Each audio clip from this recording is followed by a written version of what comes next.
guns, and money.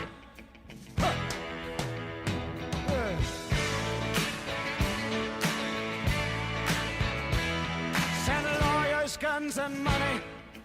Welcome, everyone, to another episode of Conduct Detrimental. This week, I am joined by none other than Dan Wallach, back from Siberia. How goes it, Dan?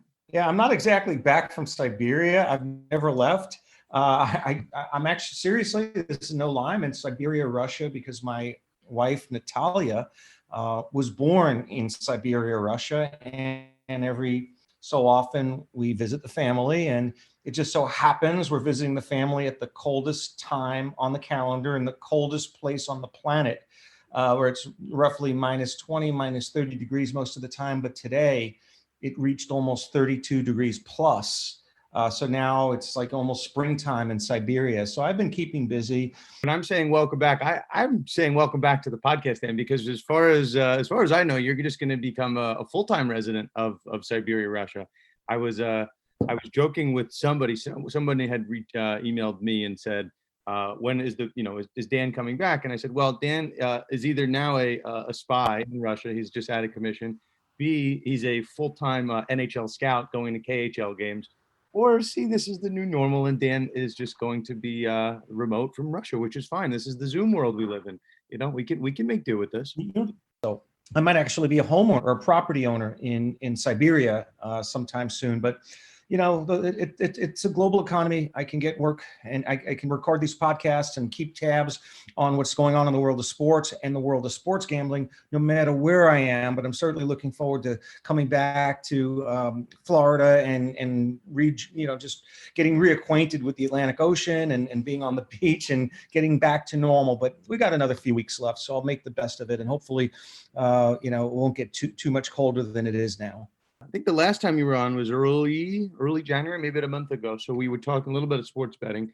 We've had a number of updates on the sports law, and so we're going to basically recap what's been a busy week. And then obviously we're recording this on Saturday, the day before the Super Bowl. So I'm not sure when you're listening to this, but we'll give our thoughts about the Super Bowl. Then you could old takes expose us if we are very blatantly wrong. But here is the rundown for today, what we're going to be talking about, and then we'll head into our Super Bowl analysis, our betting insights, all that fun stuff. Okay, so number one, a very, very busy week in NCAA and in all really things college sports. On Monday, the NCAA filed its opening brief in the Supreme Court case Alston versus NCAA. We'll talk briefly about that. And then a couple days later, EA Sports announces that the NCAA football game, video game, is coming back. So a very big week in the NCAA. So we'll break that down. Obviously, that leads us kind of into the O'Bannon versus NCAA case from a couple years back. So we'll break that down in part. Dan, obviously, as he is, his brain kind of shades into the hockey issues. Tony DeAngelo, an issue with the New York Rangers, we're going to get into. And then this week, I know I posted about it. There is an upcoming announcement on a probable cause finding on the Kobe Bryant wrongful death case. So, we'll explain what's going on. And then last but not least, we'll talk about the Super Bowl. We're going to introduce a segment called the Sports Betting Corner, and then we'll tie it into the Super Bowl. But Dan's got a couple updates on, new sports betting legislation. Maybe, I don't know if Dan's going to talk about it, but some new clients that Dan has acquired from his sports betting guru prowess, right? Is that how to describe it, Dan? Yeah, but I'm not sure if my clients would necessarily appreciate being publicly identified. I think they would benefit from the association in a positive way, but they're very big. They're massive clients. They're the biggest clients. I don't know. Some of them I'll talk about, but there is something really fun that I'd like to announce. I'm going to be working on a proposed sports betting bill for the state of Florida, and we'll talk about that during the sports betting corner. But I've begun to immerse myself much more in the legislative discussions taking place in a number of different states. I think at last count, I've been talking to lawmakers, not as a lobbyist, but as a subject matter expert that they've reached out to. And I'm kind of in the midst of discussions around legislation in about 5 different states at the moment. So there's not a lot that I can get into in the particulars, but I can tell you what states to look out for and where some of the surprises might come from. Okay, so with that said, let's dive right into it. I'll give everybody a brief background. So I had mentioned it at the top, and obviously, Dan and I had spoke about this in a previous podcast, but there is a case called Alston versus NCAA that is going to the Supreme Court. The first time the Supreme Court is touching a college sports case let's see if my math is good, since the mid 80s. So we'll say it's like, let's see how bad my math is here. It's a little less than 40 years. How about that? It's right. It's like 35 years. So the case involves a challenge to the NCAA's antitrust law. So I don't know if everyone, I know that Dan and I are familiar with the college sports litigation history, but there's really three cases that are important for this conversation. It's NCAA versus Board of Regents. That's the last case that went to the Supreme Court in 1984. That was a case about college football television contracts. So the gist of that case, it's important just, in the overall antitrust scheme. But basically, at that time in the 80s, if you can imagine, there weren't 100 channels that had college sports in it. If you turned on college football, you got your regional game, and then you got the national game. That was really it. So if you were a major school, like a Texas, like an Oklahoma, like a Georgia, your games weren't really seen on a national level. And the NCAA as an entity got to decide which games would be the national game. So a lot of these powerful schools said, who is the NCAA to boss us around? We want to create our own television network, and we want to get as many games as we want on television on a national level. So a number of high-level schools, I mentioned some of them, big Division I schools, teams that finished in the top 5, top 3, top 2, basically created something called the College Football Association and created a separate entity, not to play their games, but to have their television rights negotiated. So these separate schools created an entity to essentially kind of compete with the NCAA for television deals. So the NCAA turned around and said, well, sounds good. If you really want to do that and create your own television entity, we're going to ban you from competition in the NCAA. We're not going to allow you to do that. So a little complicated with injunctions, and and we never really got to the level of a ban. But the case made its way all the way up, NCAA versus Board of Regents, all the way to the Supreme Court.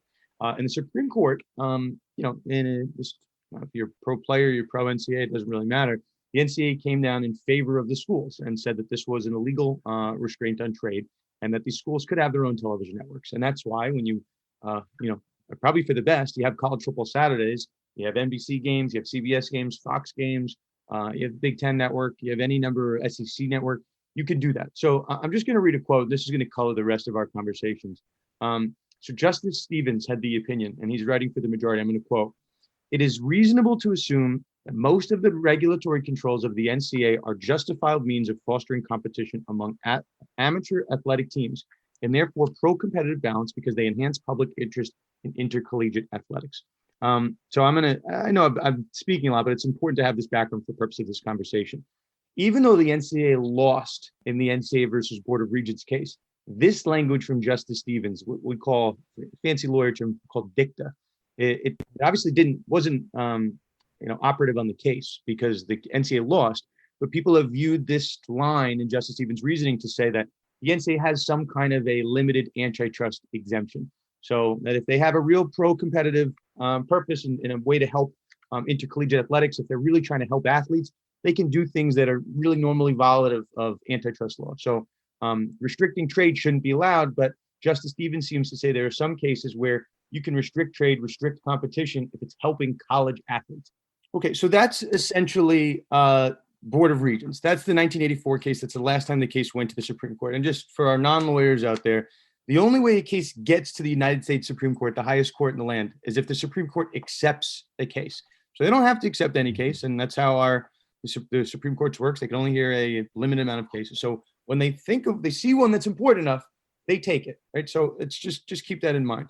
So okay, we had I'm going to skip over O'Bannon just for a minute, but the news obviously this week in the Alston versus NCAA case, that's a case. It's a separate antitrust challenge.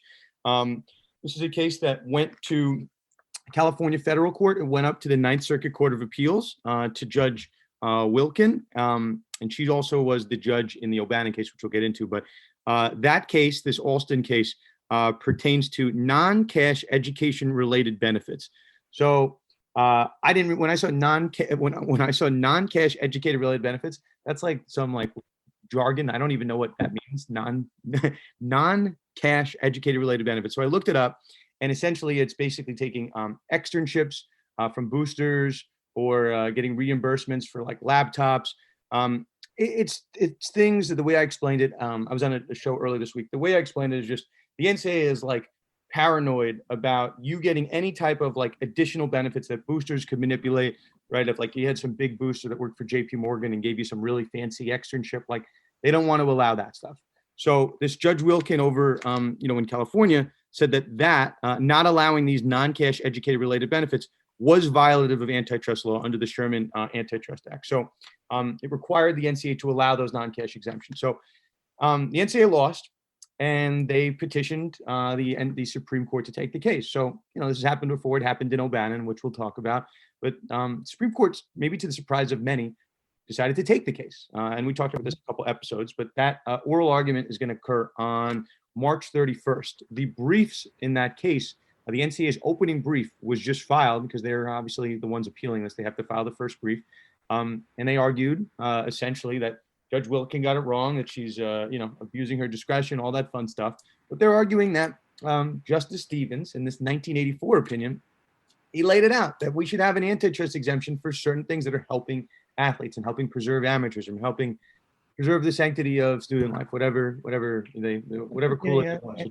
And Dan, I think I do have an opinion on this because 1984, I guess a famous year for, a lot of things, a famous novel, George Orwell, but the world has changed a lot since 1984. And what was true 36 years ago, I think you could almost say that, everything has been turned on its head. If you look at the amount of money that is now invested in college sports, the new stadiums that get built on the backs of players, the coaches' salaries, and the amount of money connected to collegiate sports today, relative to the I guess the situation of the student athletes are not paid, largely many minority athletes that are basically being exploited for the economic and financial benefit of these large financial institutions. The equities have changed so much since 1984 that I don't think this is a case of that opinion or that ruling carrying so much sway today, because the way the big colleges and the NCAA have been doing business, it's on a much larger scale. And it just seems that if you're looking at it from a fundamental fairness perspective and, in athletes' rights, they are being the ones taken advantage of. Their freedom of movement is restricted, where they can attend school, the kind of benefits they can receive. It's so heavily restricted, while the colleges are earning the kind of money that was unthinkable in 1984. What is the Big Ten TV contract? What are those schools getting? Like $75 million a year just in television revenue. It is big business. And without these student athletes, there would be no enterprise. So if they're not employees, I don't think that's reflective of the economic reality of the situation. So I think all of this is moving in a direction that the NCAA is ultimately going to be uncomfortable with the outcome. None of this is happening, under their control or with their permission. It's actually utilizing the court system and the law to affect change that the NCAA is reluctant to take on voluntarily, because had they taken on a number of these changes voluntarily, they probably wouldn't have been as bad. It's going to get worse for them when this is accomplished by judicial fiat. Yeah.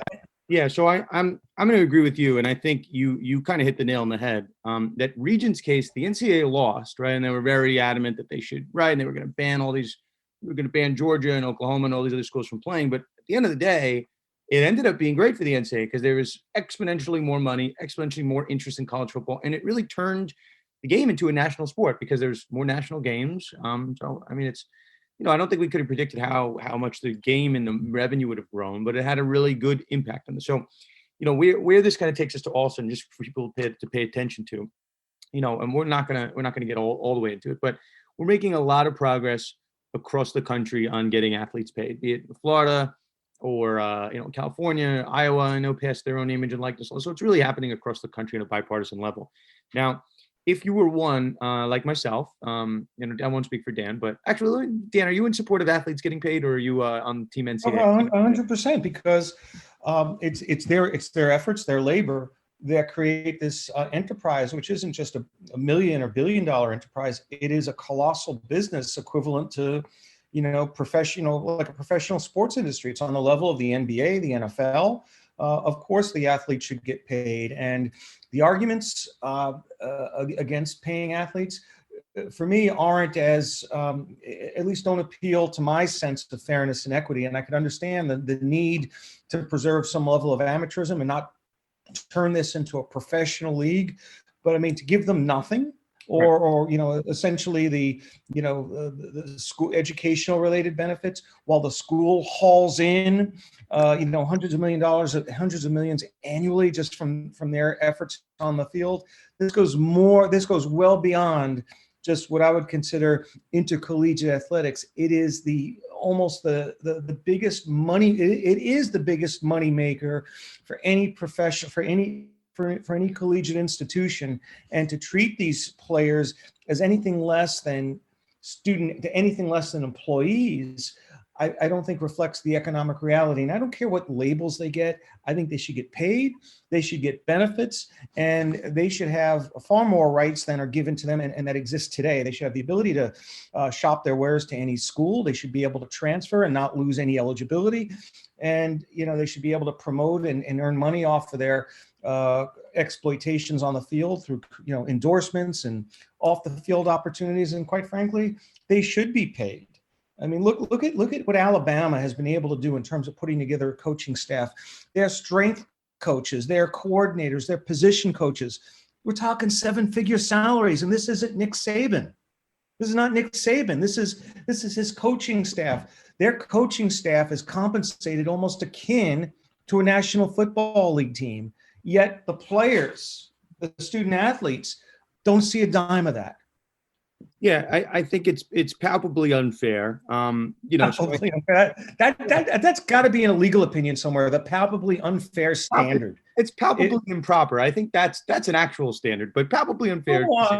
Palpably improper is like along the continuum of 0 to palpably unfair. It's about halfway along the line. Palpably unfair. Yeah, that's like that you win the case. Palpably unfair. So we are, I mean, I don't know, behind the scenes, we argue palpably unfair if there's like a motion to preclude and all this other stuff. So we'll say palpably improper. But Dan, the reason I bring it up, obviously you and I are on the same page.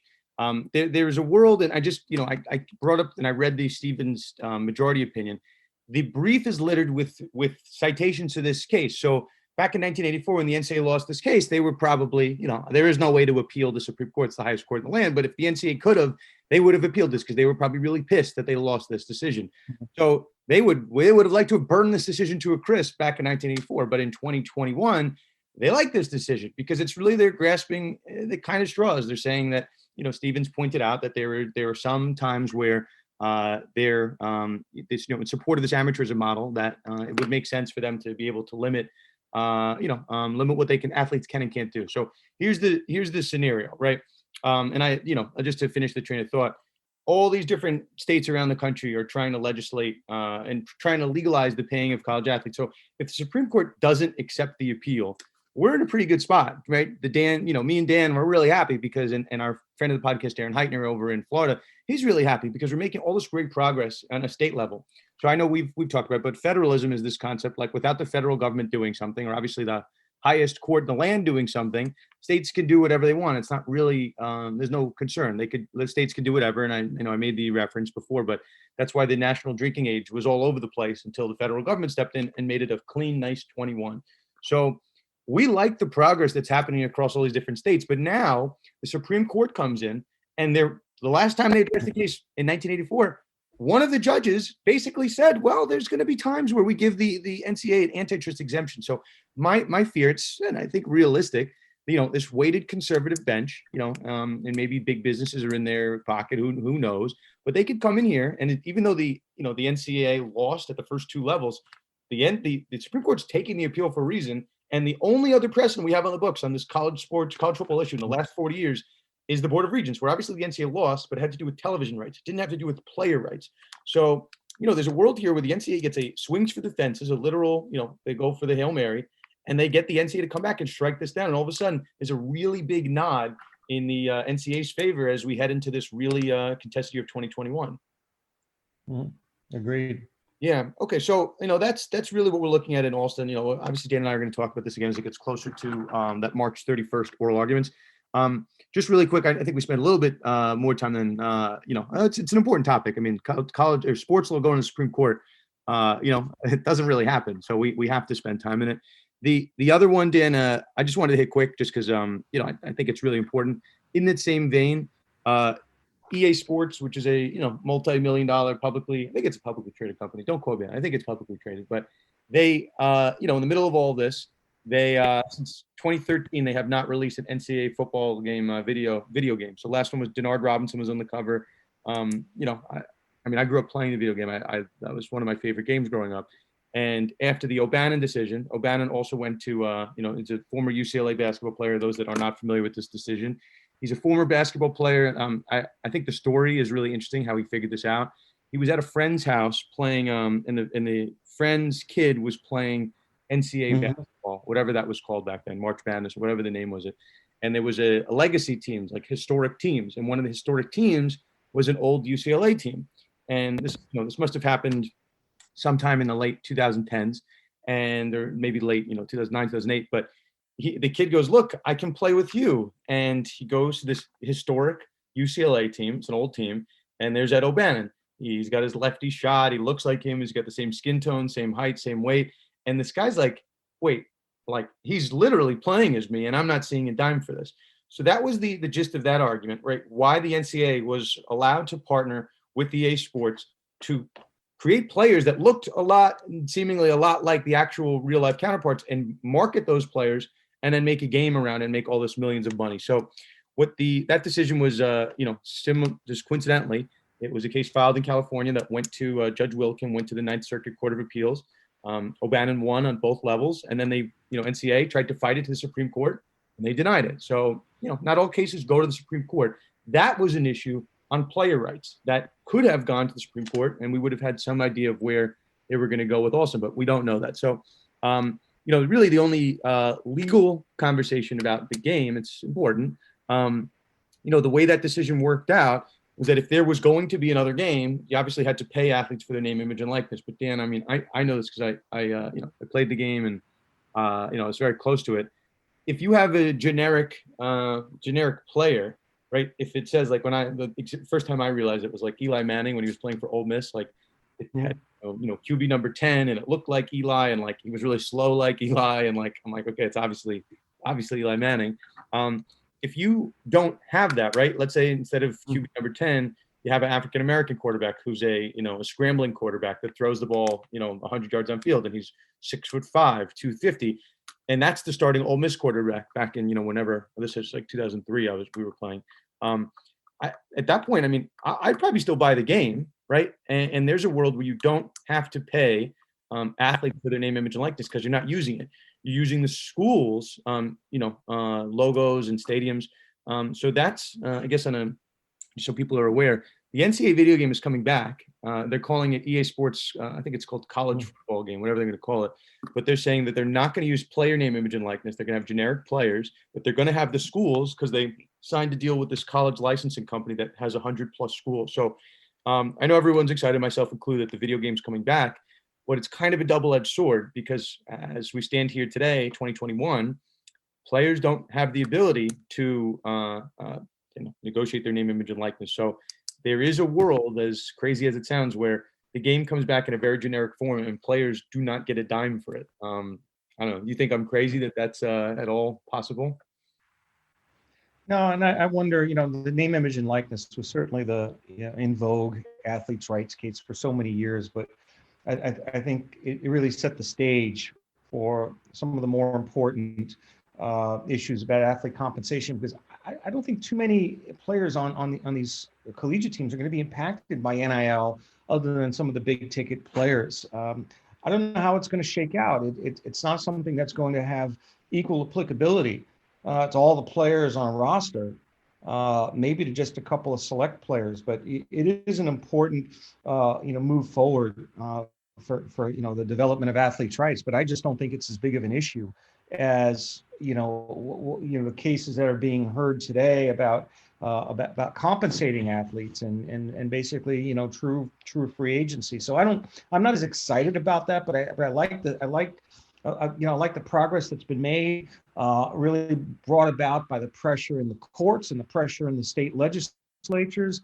and it's really been forcing the NCAA's hand. But I guess I don't have much of an opinion beyond anything that helps raise awareness around this issue and give athletes the rights that they never had before. How can you complain about that? I mean, it is palpably unfair to have denied that to them all these years. So this is almost like death by 1,000 cuts for the NCAA. Little by little by little, these cases and these issues and these legislative measures are just, pushing the ball further down the field in favor in favor of the athletes, to use a sports pun. But anyway, I'm all talked out on NIL. Yeah, no, it's coincidence because I have nothing else to say on it. Just two things to pay attention for. And Yeah. if you Listen, Dan, I grew up in New York, all right? Because I grew up in New York, and we did too. We didn't have big time collegiate programs. When growing up in the city, you followed the Knicks or the Nets, Rangers, Islanders, Knicks, Yankees, Mets, Giants, Jets. There wasn't a groundswell of big time collegiate sports growing up in New York City. And I think that's kind of filtered down. Yeah, I see you're wearing a Nebraska shirt, but maybe in your adult life, your professional life, you've become a Subway alumni of University of Nebraska. But I think given where I'm from originally, my mindset was never really focused on collegiate sports. I was a Subway alumni fan of the University of Notre Dame. And I followed. What is a Subway alumni? I've never heard this. Meaning you didn't go there. You didn't really go there. You just, I think it means you just took the Subway. It's like fake bread, like fake tuna. No. It's like when the team plays at Madison Square Garden, the NIT tournament, and you take the 4 train, from your apartment on Lexington Avenue, and just because your favorite team is playing in the tournament, but you didn't go there. I guess that's what they mean by Subway alumni. I might be wrong, but that's a term that originated with Notre Dame. In 2021, calling someone anything related to Subway is those are fighting words, Dan, because Subway is on fire. No, I'm just kidding. But speaking of, Dan, your fandom for New York sports, this will take us into our second topic. Tony DeAngelo. So I, used to be a big Rangers fan. I had season tickets when we were very little. But I'm not. I follow hockey when the cup comes around. Otherwise, I'm not that into it. But a couple people hit me up about this Tony DeAngelo case, and I knew this was a good one to say for Dan. Dan is a very big Rangers fan. He's a secret scout for the Rangers, scouting their top KHL prospects. That's me saying it, Dan. You do not need to confirm that. But yeah, tell everybody what's going on with the Tony DeAngelo situation. I think it's very interesting. Sure, but first I'll talk about my side gig as an NHL scout, unpaid NHL scout in my own mind. I've been going to a number of the KHL games. The local professional team is from the largest city in Siberia called Novosibirsk, and the team's name is just Sibir. There's no like New York Islanders. It's just Sibir. So it's a little bit of a getting adjusted to it. But I went to see one of the Rangers, New York Rangers top prospects play in Novosibirsk last week. And I got to tell you, if you're following the Rangers and you know who Vitaly Kravtsov is, just wait. This is a legit player. And, I think he's going to be a very successful NHL player for a long time, as long as he's handled correctly. I guess leading into Tony DeAngelo, Tony will never be Vitaly Kravtsov's teammate. Tony DeAngelo Can you spell Vitaly Kravtsov? Absolutely. Do you have any crazy letters in it that are not English? No squigglies. It's not like the God. Can I tell you a story? There's a girl. My friend who it's not listening to the podcast. So he was dating a girl, or I don't know if he was dating a girl, but he was seeing a girl in college, and he asked how to spell her name, and whatever the spelling was, it was like a normal spelling, and she goes, but make sure you put the umlaut on whatever letter this was. I guess it was a U. So he didn't call her real name. He would just call her umlaut. And, it's safe to say they did not last very long. But go on. That's my umlaut story. Well, are you talking about the two the dots above the name? The one that looks like a smiley face. I think that's what an umlaut is. With that out of the way, Tony DeAngelo is a very interesting case. He's been a very controversial player for the New York Rangers. He's a really good defenseman. right-handed defenseman, top pair of defenseman. I think last year in the NHL, he had the 5th or 4th most points among all defensemen in the National Hockey League. A really top-level offensive talent who unfortunately has had a lot of problems off the ice and in dealing with coaches and teammates. And he was suspended from junior hockey at one point over some racist comments that he allegedly made. And with the New York Rangers, he seemingly got over the hump through good coaching and just through the discipline. He's turned himself into a top flight player, but he had a setback this year. Coincidentally, 2 weeks after signing a 2-year, $9.6 million deal, he got into an altercation with the starting goalie on the New York Rangers, Alexander Georgiev, following a disappointing loss last week. They got into a little fight in the corridor on the way to the locker room, and the team suspended him or waived him the following day. And I guess the question for a few days is how the Rangers going to deal with the situation, because there's not going to really be a trade market for him unless they take on a lot of money in return from some other team's overpaid player. So this did raise the specter of maybe the Rangers are going to use this altercation in concert with a number of his other disciplinary problems and just try to terminate the contract for cause. I mean, I don't have a copy of Tony DeAngelo's standard player contract, but I would think punching out a teammate would certainly rise to the level of a for cause violation. But there's some questions as to who actually started this fight, and DeAngelo did not punch him out. I think they just fought. But for the New York Rangers, this was the last straw. So if you're going to terminate a player for cause, I think you're going to announce it as early in the process as possible, rather than following failed trade talks where you try to trade his rights to another team in return for an asset.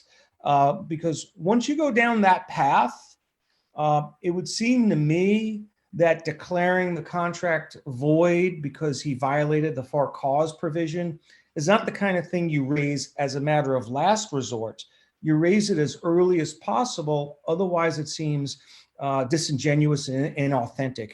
And from the press conference I heard last week from Siberia, and I listened to a lot of the Rangers news, I watched the press conference with John Davidson and Jeff Gorton, and I think they were focused on trying to trade his rights. And they were asked point blank, I think it was by Rick Carpiniello of The Athletic, whether they were considering declaring his contract to be in breach and utilizing the for cause language to try to cancel the remaining monies due under his contract. Now, why would the Rangers want to do that? The James Dolan is worth billions, but the Rangers are operating under a salary cap. And in the National Hockey League, there's been very stagnant growth in the salary cap numbers. I think as a result of the pandemic, we're actually in a period, a 3-year period, where it's just not going to be any upward growth.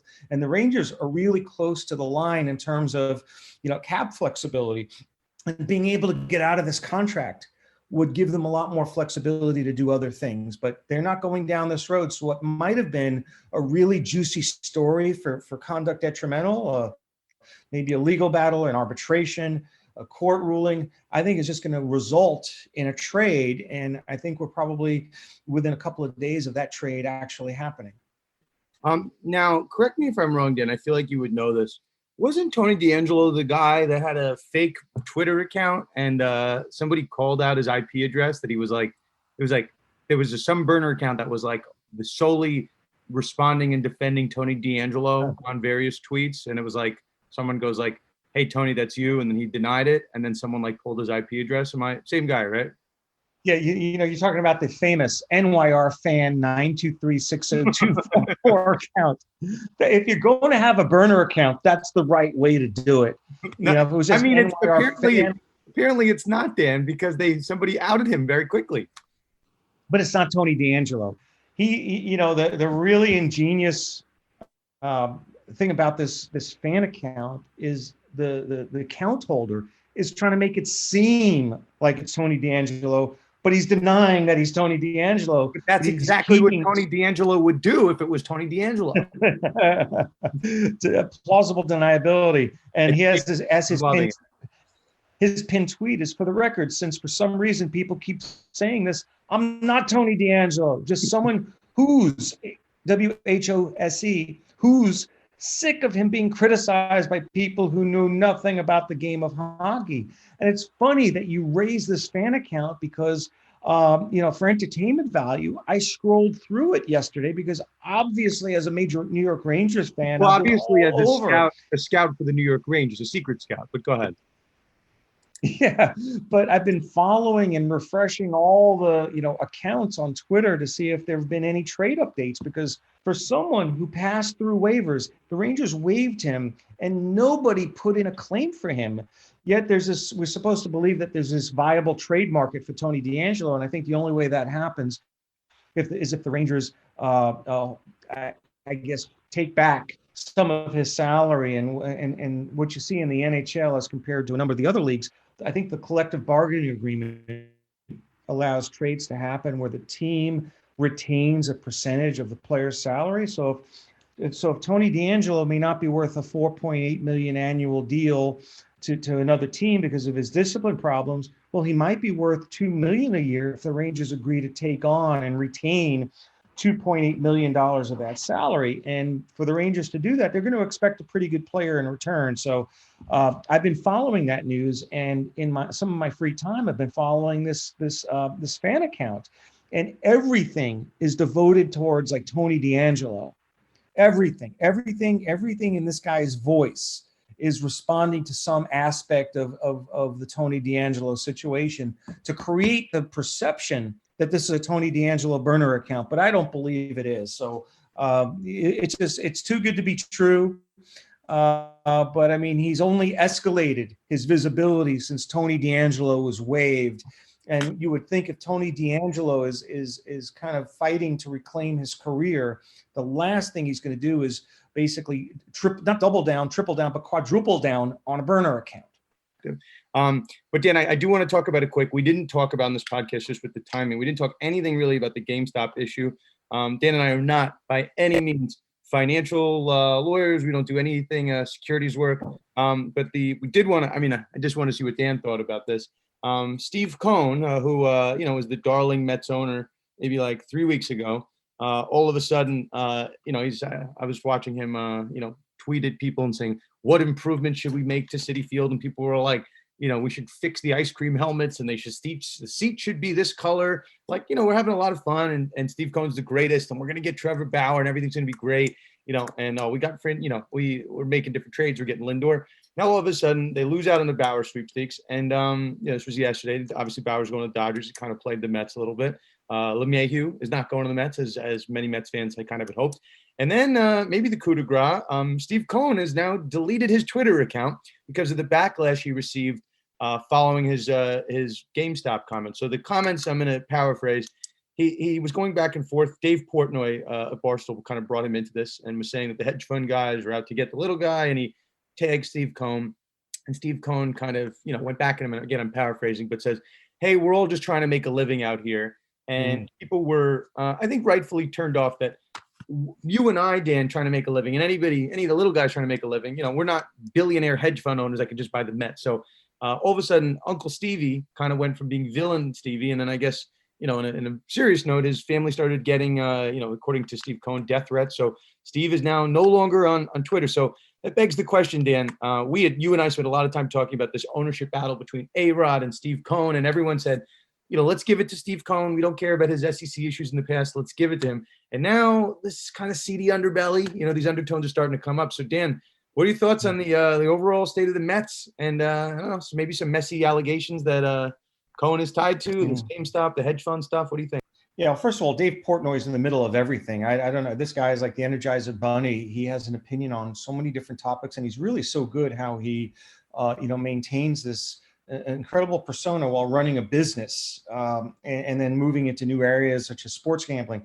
For Steve Cohen, I'll say three words that typify or that really are appropriate here. Timing is everything. And for one of the great stock market investors and hedge fund advisors, in Wall Street history, he's very fortunate that this scandal or this this news development, which has impacted the markets and has shown a spotlight on maybe some of his activities. He's very fortunate that the ownership vote approving him to be the Mets owner occurred several months ago and not in February, because I can tell you today that the furor over that, over the GameStop controversy and the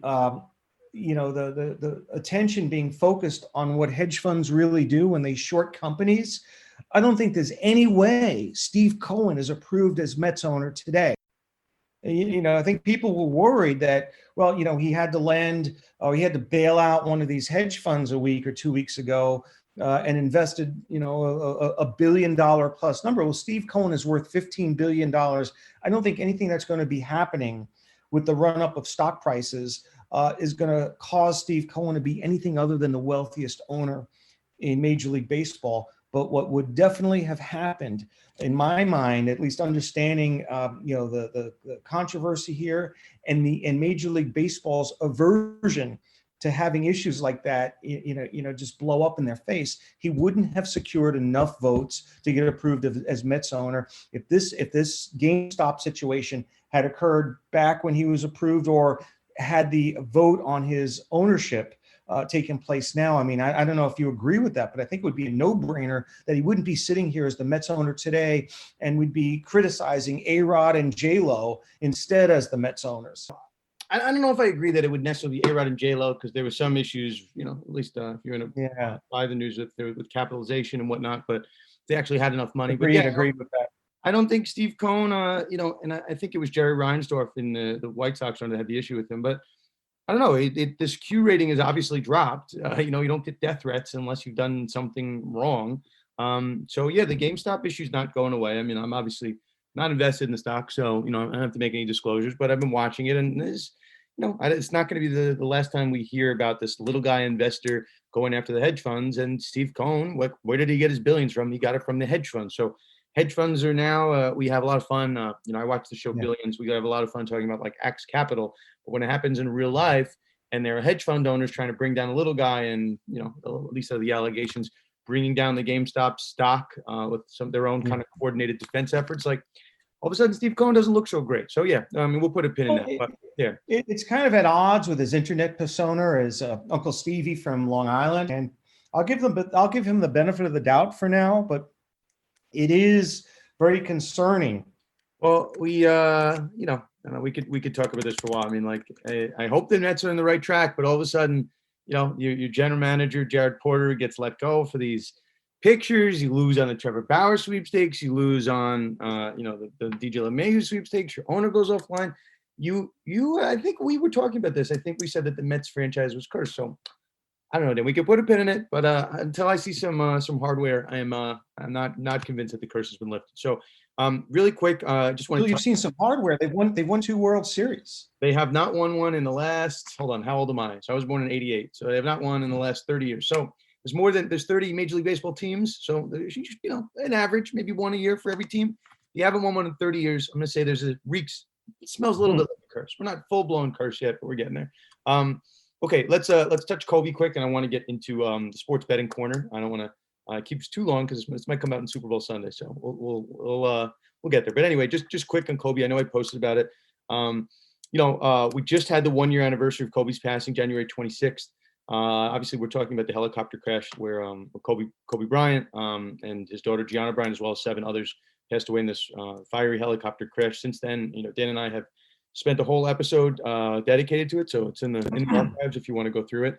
But this is we've always been wondering what caused the plane to crash. Was it the pilot's decision to go up? Was it the pilot's decision, I guess, to go up to even have the flight in the first place with these adverse weather conditions? Was it the pilot's fault in not taking the plane down at a certain point when the weather got pretty bad, it was really windy? It was weather issues that day that people were aware of.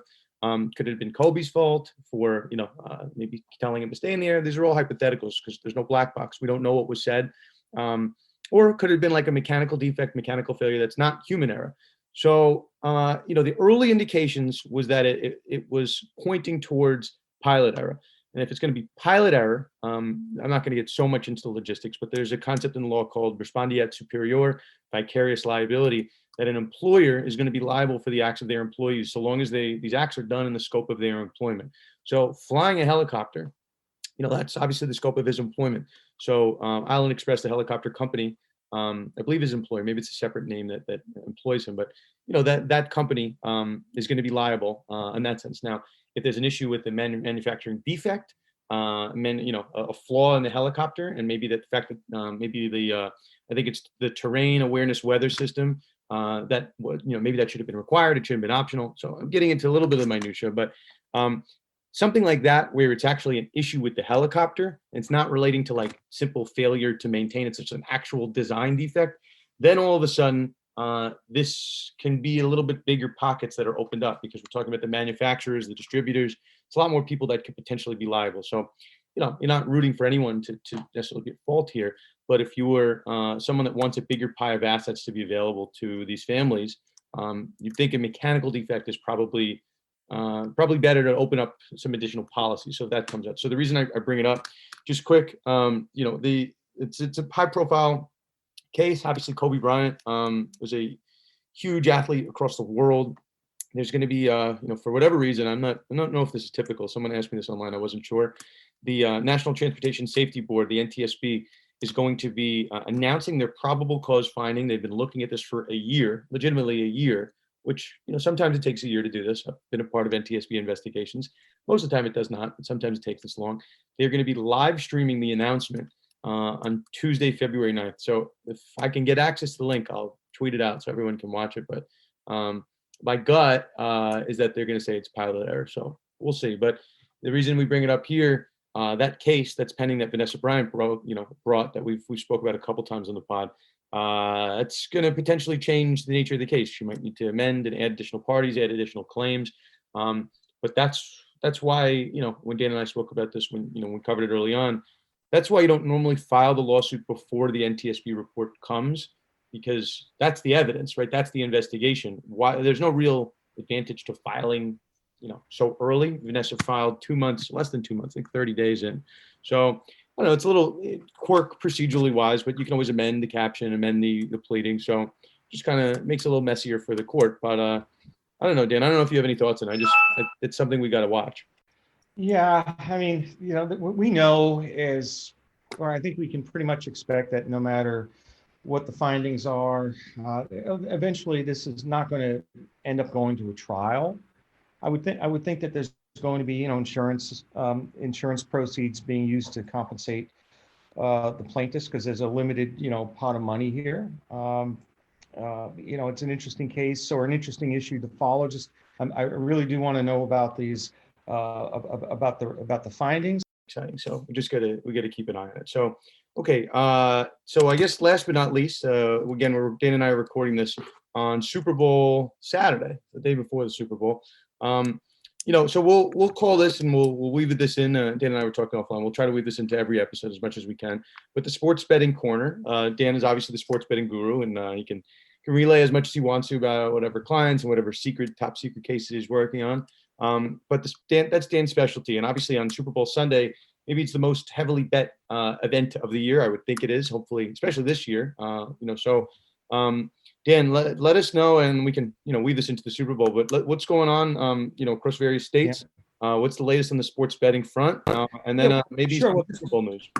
Well, just to be precise, I think the Super Bowl is the most heavily bet upon game in North America, but the most heavily bet upon event in North American sports will always be the NCAA men's collegiate basketball tournament, in years when they actually have it. That usually generates, I think, according to some of the speculated numbers, 3 times or at least double the amount of the handle is the Super Bowl game. But of course, the NCAA tournament is many games over a several week period, so maybe that's not a fair comparison. But I think the Super Bowl is a great segue to the new portion of our program called the Sports Betting Corner. But I'd be remiss if I didn't think, or if I didn't raise the issue of Tom Brady one final time. This could be his last Super Bowl, and as someone whose ascension in the world of sports law is tied directly with the Deflategate case and Tom Brady. And this podcast doesn't exist if it isn't for Tom Brady. Conduct detrimental, that was an offshoot of the Deflategate case from 2015 and 2016. So thank you, Tom, for giving us a podcast. And as the most bet upon event in U.S. Sports, I think it segues into all the exciting activity that's taking place right now in state legislatures across the country. I think the beginning of the year, January through March, represent probably the opening and most activity in state legislatures across the country. Most state houses meet for just a couple of months, and that's when they pass their laws and hear bills and vote on bills and send them on to the governor for signature. So this is the period of time in which all these states that don't have sports betting laws yet on the books are now, considering this issue within a limited time window. So I think this has been the busiest month in the history of sports betting after the Professional and Amateur Sports Protection Act was overturned.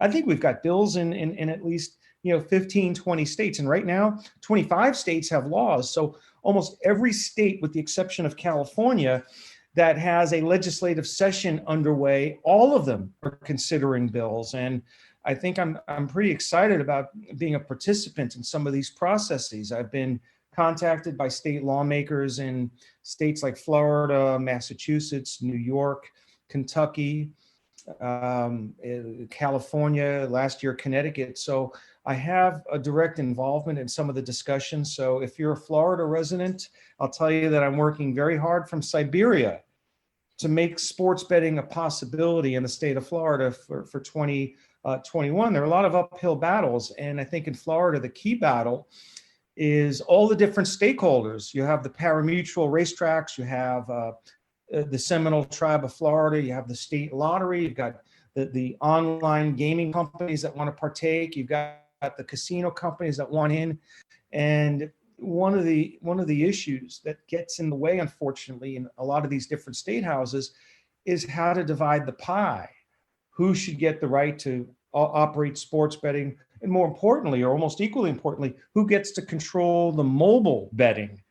Because in a number of states like New Jersey and Nevada, the in-state incumbent gaming interests control the mobile betting licenses. So the debate that's playing out across the country is, should mobile platforms and the mobile skins, the right to offer a mobile platform, should that be tied to having a partnership with one of the land-based casinos and racetracks? And a lot of the same issues are coming up in a number of states. But one of the exciting trends that I've noticed recently, and as somebody who views himself as much as a sports lawyer, as much as a gaming lawyer, is that the trend that really has caught my eye recently, that I began writing about 2 years ago, was the proliferation or the rise of in-stadium sports books. In 2018, when PASPA was overturned, everyone was focused on casinos and racetracks. And I speculated, I think in 2019, well, why don't you just have these at stadiums and arenas? That's where Dan, where do you think you're going to find your target audience for betting on a professional or collegiate sports event? They're probably not going to be hanging out at a racetrack or a casino. They're much more likely to be attending games, watching games, going to sports bars. And I've been a big proponent going back 2 years of expanding the sports betting laws in states to grow the retail aspect of the business, to go beyond just the casinos and racetracks, but to expand it to include stadiums, professional sports arenas where hockey teams, basketball teams, football and baseball teams play, and yes, even bars and restaurants. I think I'm with you. People know where. I'm very, very much pro sports betting. I think it should be anywhere and everywhere. I think if I'm playing devil's advocate, I would say that because I grew up in Westchester County, and my dad and I would go to Yonkers Raceway, this harness track, and the people that go to racetracks are, I don't know if I'm going to offend anybody, but for the most part, they're degenerates. It's a pretty high percentage of people that go to racetracks on a Friday. And then there's me and my dad. We're normal people. My dad is also a lawyer. But we can. Hey, there are people who think lawyers are degenerates. So it's, it's all in the eye of the beholder, Dan. Right. But I guess to whoever's making this decision on the other end, it's like, if you go to the racetrack, a very high percentage of those people are going to be degenerates, right? Same thing with the casino, a very high percentage. I don't really know exactly what amount, like degenerates. I don't know that I'm not offended at all by that, but I think that might be an overgeneralization. I think there are people of that sort who go to racetracks and attend casinos, but my point was the profile of the type of person who goes to a casino and racetrack doesn't necessarily profile as a sports bettor. Maybe they are, but I think the dead solid perfect, the holy grail of your target audience are people who watch games in person. Right. No, I'm not disagreeing with you. I'm just, again, I'm playing devil's advocate, but I think the argument would be, and again, I don't buy this. Let the, there's sports betting in overseas in Europe and in Premier League games, if you don't do it, it's not the big deal. It's not going to poison the well. But the argument I imagine is, if you put this in a stadium is supposed to be family friendly. It's not like a casino where there's all this bad stuff going on. It's not like a racetrack with all this bad stuff going on. It's a game. Game's supposed to be friendly. Let's not bring betting into the home park. So I understand the argument. I don't agree with it, but I'm the same person that thinks that like cannabis should be legalized and just let it regulate itself. Same thing with sports betting. Bring it to the surface. Don't keep the seedy underbelly of like pot dealers and like paying, like boosters, paying athletes under the table. Like bring everything to the surface, and then everything will get cleaned up. That's usually my take on these situations. Well, let's talk about the family-friendly aspect of sports venues. I mean, you've been to a lot of games. I've been to games. In some corners, they're not very family-friendly. You hear a lot of, outbursts and, fans, screaming profanities. But what you can do, just like when you sell beer and alcohol at a game, you're not putting that in people's faces where children are. You have a separate service area where you could walk into the bar, or you have to show an ID and pay for a beer. You can wall that off, from, my 6-year-old niece. So with an in-stadium sports book, you would create a sports lounge, a bar, a separate area within, Yankee Stadium and Madison Square Garden, where you'd have to be an adult to get in, just like you'd have to be an adult to get into the, the in-arena, bar that they have in a number of these different venues. So I think there's a way to effectively do it. Do you think let's address this in terms of I wouldn't say the ethics of it, but do you think it's a good idea to have this sort of, crossover between sports and gambling at the venues themselves? Yeah. And I think would be a super profitable endeavor. I don't, I'll give you just a crazy example, right? So, last night, I was talking to a friend, and it was like 7:20, and I knew the Nets were tipping against the Raptors at 7:30. I have no business watching a Raptors-Nets game on Friday night. I'm not that big of a Nets fan. The Knicks suck, so I'm not watching that many basketball games that aren't, primetime games. But, we saw a bet that was, like first to 20. And all of a sudden, like, this became something I really cared about, this first to 20 bet. So, it's kind of in a nutshell, it's like, I watched this game and they got an additional tick in the ratings because I was able to bet on it. And I think, you'd boost stadium attendance if you could have people watch the game, number one, maybe people betting, live bets, prop bets. I think games, and people probably stay till longer. It'd help with the concessions.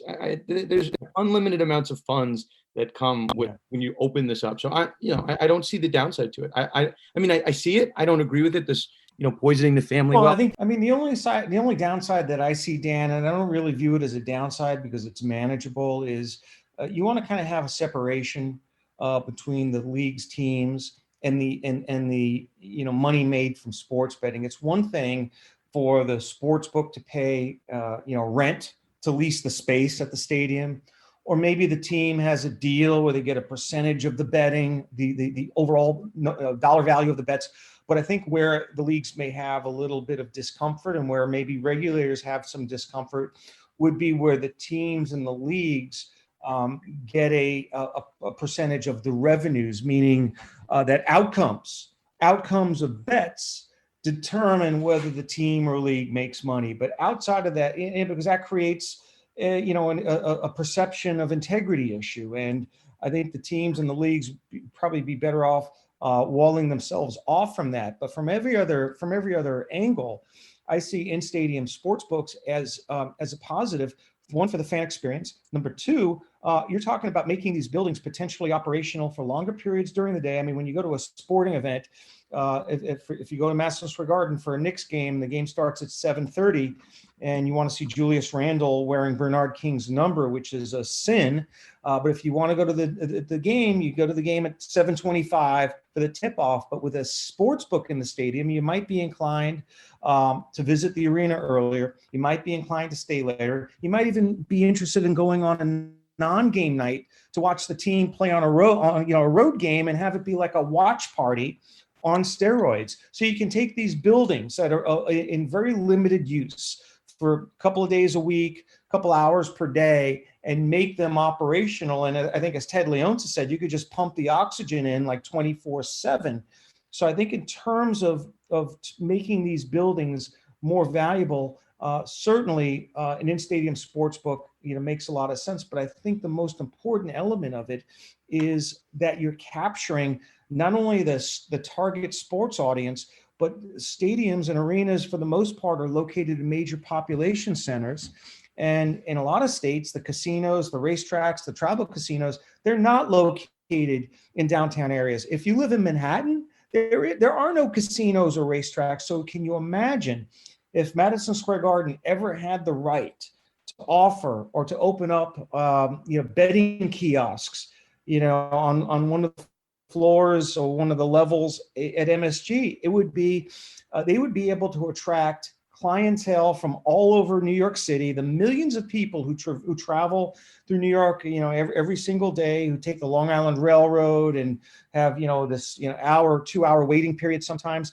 It would be this massive upside opportunity to pump up the retail market for sports betting, because I think most people are getting carried away with the narrative that mobile wagering is where it's at. And there's no question most people would prefer the convenience of transacting a wager on their apps, on their phone, from the comfort of their homes. But there's nothing that will ever replace, I think, the experience of being at a sports book or a sports bar, watching the game with other people. And to the extent that the state lawmakers and the state policymakers can expand the retail market and not just say the money's in mobile, but to try to build the best retail market possible by making these complexes a destination for sports betting, rather than just assume everything's going to be done on the phone. So as far as a buildup, what I've been trying to maybe get to is that this is now becoming a trend.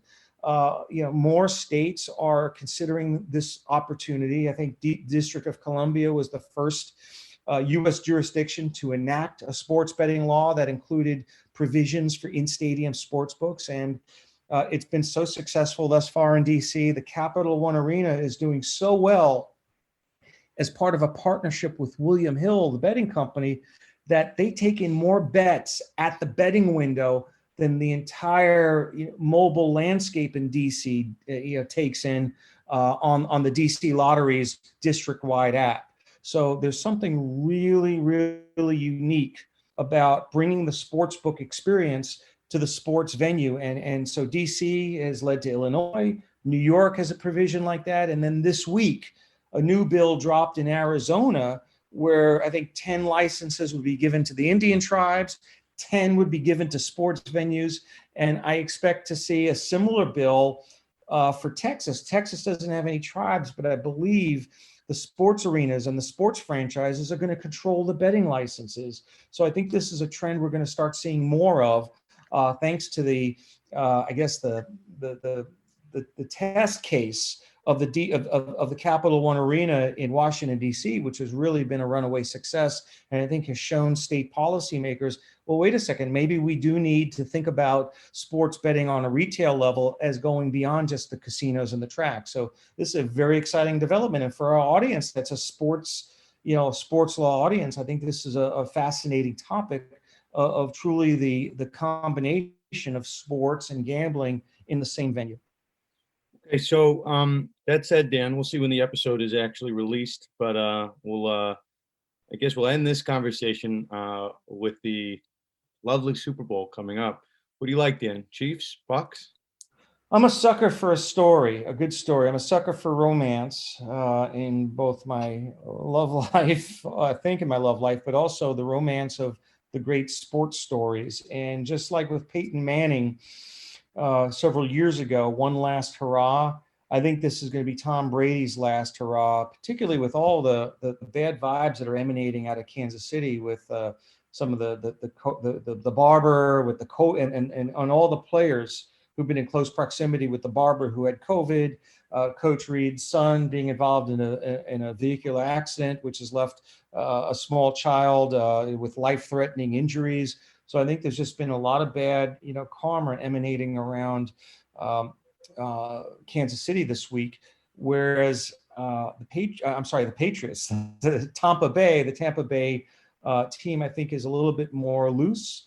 And I think that emanates from the confidence that Tom Brady breeds into that organization. Their head coach is a very, loose person. He's very, he has a really good temperament for this kind of big game. I think the team is an underrated defense. So I think Tampa Bay wins and brings the second Super Bowl to Tampa. And I think, for purposes of a great sports story, another Brady Super Bowl is what I'm saying. So I don't know how I phrase this. I have a complicated spreads and over/under pool that I run with a couple friends. So the way we pick the spreads and the over/unders for every game in the Super Bowl, and they're worth points. It's just really kind of fun. We have standings, all this stuff. I am in a position where I know the guy in front of me has to take the Chiefs. So I have to pick the Bucks to maybe win a little bit of money. We'll see. So I don't feel that great about it. I think that the Chiefs are the superior team. I think if there was a quarterback, to your point, I just think the casual bettor is thinking like this, right? Like I need to bet on Tom Brady because I understand. Like my wife knows who Tom Brady is. She doesn't know who Pat Mahomes is. So like those conversations are occurring in the narrative as to like, who should we bet on?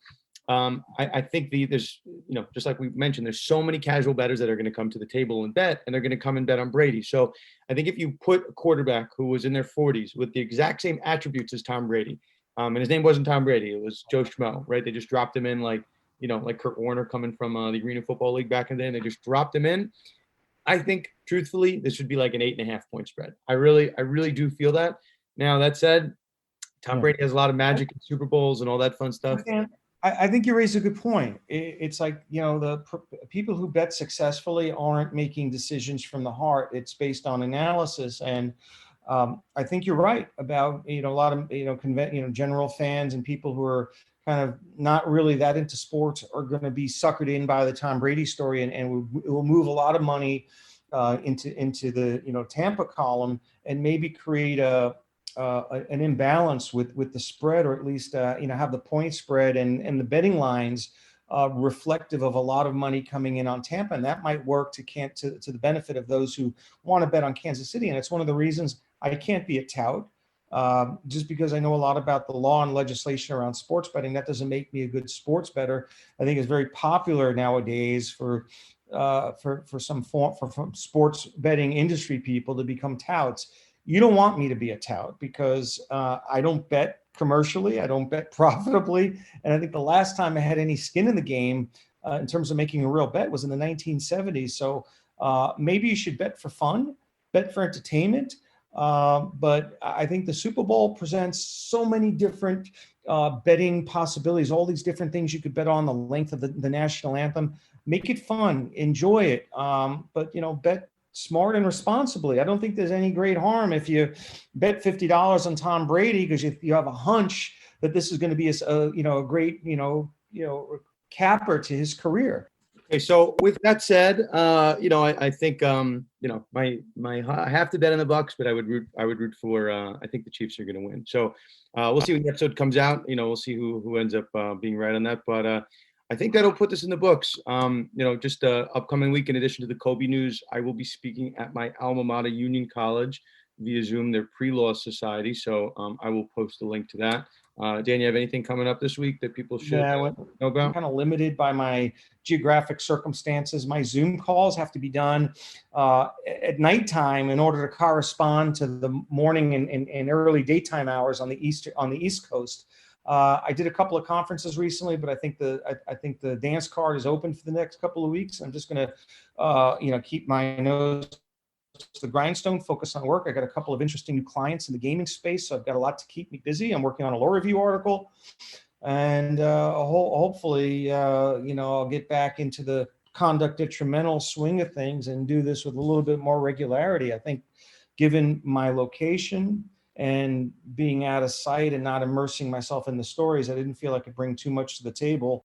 Don't sell yourself short. You did a good job. You're a pro. Okay, for Dan is always on social media at Wallach Legal. Myself, Dan Lust at Sports Law Lust. The show, Conduct Detrimental at Condetrimental. We will see you next week. And as always, if you have any questions, feel free to hit us up online. And with that said, we will see you next week on another episode of Conduct Detrimental.